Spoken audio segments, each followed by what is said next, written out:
ஒரு programming language தான் என்னன்றத ரொம்ப குயிக்காக சிம்பிளாக உங்களுக்கு புரிய வைக்க போகிறேன்.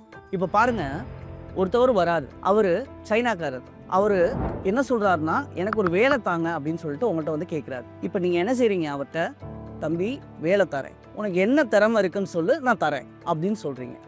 அந்த இடத்துல அவர் என்ன செய்வார் தெரியுமா, சார் எனக்கு ஒரே ஒரு திறமை தான் இருக்குது, என்னன்னா நீங்கள் என்ன சொல்லி கொடுத்தாலும் அதை அழகாக உள்வாங்கி அதே ஆர்டரில் உள்வாங்கி அப்படியே செஞ்சு காட்டுவேன். அது மட்டும் இல்லை சார், நீங்கள் அதை எத்தனை தடவை சொன்னாலும் என்னால் அழகாக செஞ்சு காட்ட முடியும், சலிக்காமல் செய்வேன் அப்படின்னு சொல்கிறாப்புல.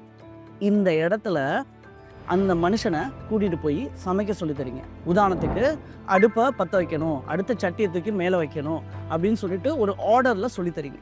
சொல்லி கொடுத்து ஒரு குழம்பு இப்படி தான் வைக்கணும்னு சொல்லி கொடுத்துறீங்க.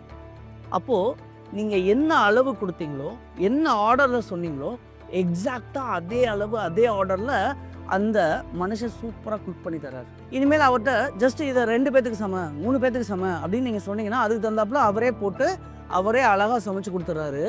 ஸோ இந்த மனுஷன் சூப்பராக வேலை செய்கிறாரு இல்லையா, உங்களுக்கு ரொம்ப ஹெல்ப்ஃபுல்லாக இருக்கார் இல்லையா, அந்த மனுஷன் தாங்க கம்ப்யூட்டர்.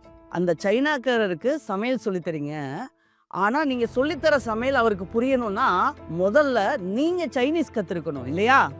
அப்போது சைனீஸ் கற்றுக்கிறீங்க, அதுக்கப்புறம் அவருக்கு சமையல் சொல்லித்தரீங்க. அதே மாதிரி தான் இங்கேயும் ஒரு கம்ப்யூட்டர் இருக்குது, அந்த மிஷினுக்கு புரிஞ்ச மொழியை நீங்கள் கற்றுக்கணும். இப்போ மிஷினுக்கு நிறைய மொழிகள் புரிகிற மாதிரி உருவாக்கியிருக்காங்க.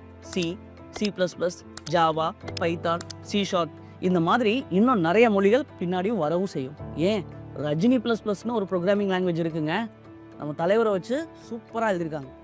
ரைட், இப்போது இந்த ப்ரோக்ராமிங் லாங்குவேஜில் ஏதோ ஒரு லாங்குவேஜை நீங்கள் கற்றுக்கணும். கற்றுக்கிட்டு அந்த லாங்குவேஜை வச்சு முதல் ஸ்டெப்பு நீ இதை செய், 2வது ஸ்டெப்பு நீ இதை செய், 3வது ஸ்டெப்பு நீ இதை செய் அப்படின்னு ஒரு ஆர்டரில் அழகாக அந்த மிஷின்கிட்ட சொல்லி கொடுத்துட்டிங்கன்னா அந்த மிஷின் கரெக்டாக என்ன செய்யணும், ஒரு லைன் கோடாக எழுதி எழுதி எழுதி எழுதி கடைசி என்ன செஞ்சிடும் அப்படின்னா, நம்ம எத்தனை தடவை அந்த சாஃப்ட்வேரை டபுள் கிளிக் பண்ணாலும் நம்ம கொடுத்த ஆர்டரில் அந்த கோடிங் ரன் ஆகி அந்த வேலையை செஞ்சு முடிச்சிடுங்க. இதில் ஹைலைட் என்னென்னா, நீங்கள் எவ்வளோ தடவை அந்த சாஃப்ட்வேரை இயக்கணும்னாலும் இயக்கலாம். உண்மையா இல்லையா? ஸோ ஒரு ப்ரோக்ராமிங் லாங்குவேஜ்னால் என்னன்றதை நம்ம தெரிஞ்சுக்கிட்டோம்.